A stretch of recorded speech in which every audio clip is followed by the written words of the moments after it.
इस सूत्र में सबसे पहले हमें ये सूत्र ही याद करना है। इस सूत्र में क्या है, x, y बराबर m1 x2 plus m2 x1 divide by m1 plus m2, साथ ही m1 y2 plus m2 y1 divide by m1 plus m2।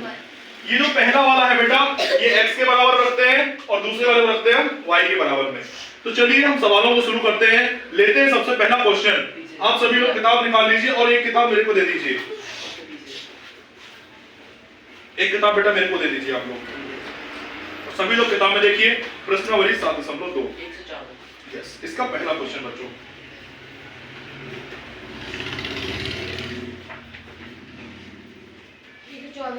Okay,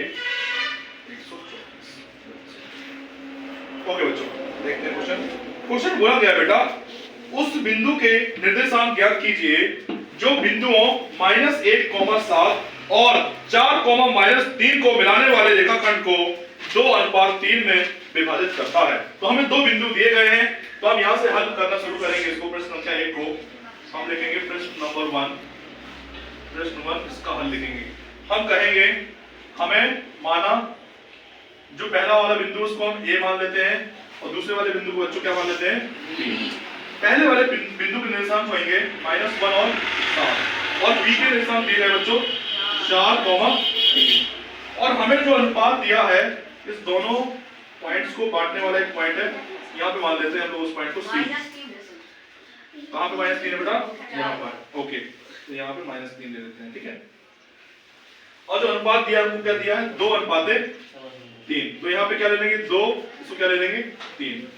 इतना आप लोग लिख पाएंगे नहीं लिख पाएंगे, चलिए बताइए। दो बिंदु दिए थे, a b मान लिया और एक पॉइंट हमने c मान लिया, जिसके निर्देशांक क्या है, x और y है। और ये हमारे इस लाइन को 2:3 में विभाजित कर रहे हैं। प्यारे बच्चों, सबसे पहले जो हमें प्रथम बिंदु दिया गया है, इसके निर्देशांकों को हम लिखेंगे x1 और y1। बताइए x1 का मान क्या है, -1, y1 का मान क्या है, 7। इसी प्रकार से इसके लिख लेंगे x2 का मान क्या है, 4, y2 का मान क्या बेटा, -3। हम लिखेंगे, हम जानते हैं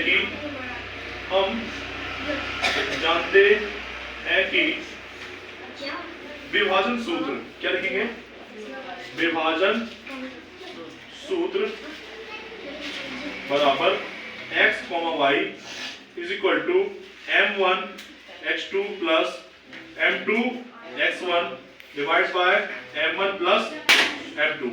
yes, comma m1 y2 plus m2 y1 divide by m1 plus m2। अब इसके बाद बच्चों हम वैल्यूज को पुट करेंगे। आप आ जाए बेटा, प्लीज हैव अ सीट। इसमें हम वैल्यूज को पुट करेंगे। आप लोग बताइए मेरे को m1 की वैल्यू क्या है बच्चों, इसमें m1 का मान क्या है बताएं फटाफट से। देखिए, जो पहला वाला अनुपात होता है ये m1 होता है और दूसरा वाला क्या होता है, बताओ आप बेटा बताओ शुभ, m1 का वैल्यू क्या है इसमें, इस सवाल में m1 की वैल्यू क्या है। वेरी गुड, तो यहाँ 2 रखेंगे। m1 into x2, बैठ जाओ। x2 की वैल्यू आप लोग देख पाएंगे यहाँ पे, क्या लिखी है, 4। ओके, प्लस m2 बेटा, m2 का मान क्या है, 3 into x1 का मान -1 divide by m1 plus m2।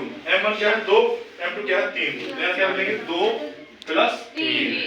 अब उस साइड रखेंगे हम लोग m1 y2। m1 की वैल्यू बेटा 2 into y2 की वैल्यू तो -3 रख देंगे यहाँ पे, प्लस m2 बेटा, m2 का मान बताइए 3 into y1 7 हो जाएगा अपना y1। Very good, divide by 2 plus 3। अब यहाँ बेटा मल्टीप्लाई करेंगे, 2 चौके 8 प्लस माइनस 3 कम बटे 3 और 2 कॉमा 3 2 जा 6 प्लस 7 3 जा 21 डिवाइड बाय 5। आप बेटा 8 में से 3 घटाइए, क्या बचेगा, 5 बटे 5 कॉमा 6 में से 21, यानी 21 में से 6 घटाएंगे 16, 15 बच जाएगा बेटा प्लस का, डिवाइड बाय 5। 5 से काटेंगे बेटा, 5 एकम 5, 5 3 एक और आंसर विल बी 1,3 1,3। इस प्रकार से आपको इस सवाल को कर लेना। बताइए कोई इसमें दिक्कत, कोई समस्या नहीं होगी। अनुपात को हमेशा इस प्रकार से लिखना है आपको, जो पॉइंट काट रहा है, जो इसको बांट रहा है, उसको x, y लेना है। ये पहला वाला x1 y1, x2 y2, इस प्रकार से हमको विभाजक सूत्र का प्रयोग करके इस सवाल को हल करना है। बहुत ही आसानी से आप लोग कर लेंगे, मुझे पूरी उम्मीद है कि आपसे ये सवाल बन जाएगा। जब कभी भी आपको अगर सवाल में अनुपात नहीं दिया गया है, अभी सवाल में क्या है, अनुपात देके आपसे निर्देशांक पूछा है, परंतु आगे क्वेश्चनों में हमको निर्देशांक देकर के अनुपात पूछा जाएगा। जब हमें अनुपात नहीं दिया जाएगा उस टाइम पे हम लोग अनुपात को k अनुपात 1 मान के सॉल्व करेंगे। अभी आगे आने वाले क्वेश्चन में आप देखेंगे किस प्रकार से उसको सॉल्व करते हैं। तो क्या आपको समझ में आया? क्या हम आगे बढ़े? Okay, so now we should move ahead. So let me erase this question and after erasing this one, I will tell you the next one. Okay? क्या बेटा? चमक रहा है? समझ में आ रहा नहीं आ रहा ये टॉपिक? समझ में आ गया। ओके, आपसे तो बनता है पहले से। दिव्या आपको दिख रहा है बेटा? चमक तो नहीं रहा आपको? चलिए बच्चों, सवाल नंबर 2 की ओर चलते हैं। सवाल नंबर 2। सवाल नंबर 2 में कहा गया है प्यारे बच्चों कि बिंदुओं 4, -1 और -2, -3 को जोड़ने वाले रेखाखंड को समत्रिभाजित करने वाले बिंदुओं के निर्देशांक बताइए। यहाँ पे सबसे मुख्य चीज है समत्रिभाजित। इस शब्द को समझना है। सम का मतलब होता है समान, त्रि का मतलब होता है 3 और भाजित का मतलब होता है भागों में बांटना। यानी ऐसे बिंदु बताने हैं जो किसी एक रेखा को समान 3 भागों में बांट रहे होते हैं। अब किसी भी रेखा को 3 भागों में बांटने के लिए हमको कम से कम 2 पॉइंट्स लेने पड़ेंगे बीच में, तभी रेखा हमारी 3 भागों में बटेगी। कैसे? आप देखिए, हम लिखेंगे यहाँ पे पृष्ठ संख्या 2, हम यहाँ पे डालेंगे हल, लिखना शुरू करेंगे बच्चों।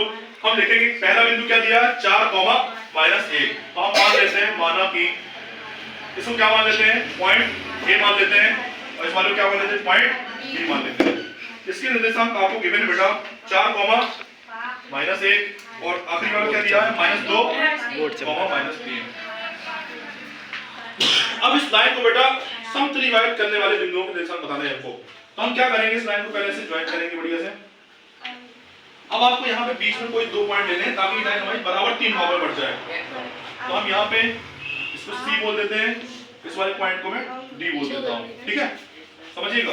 अब ये क्या हमारी लाइन बराबर भागों में बढ़ गई, जी सर बढ़ गई। अगर ये बराबर भागों में बढ़ गई है तो क्या आप मुझे बता सकते हैं सभी में कितना कितना भाग मिलेगा? सभी को 1 पार्ट मिलेगा बेटा। इसको भी 1, इसको भी 1 और इसको भी 1। ठीक है, अब हम पहले निकालेंगे C के निर्देशांक। किसके? C के।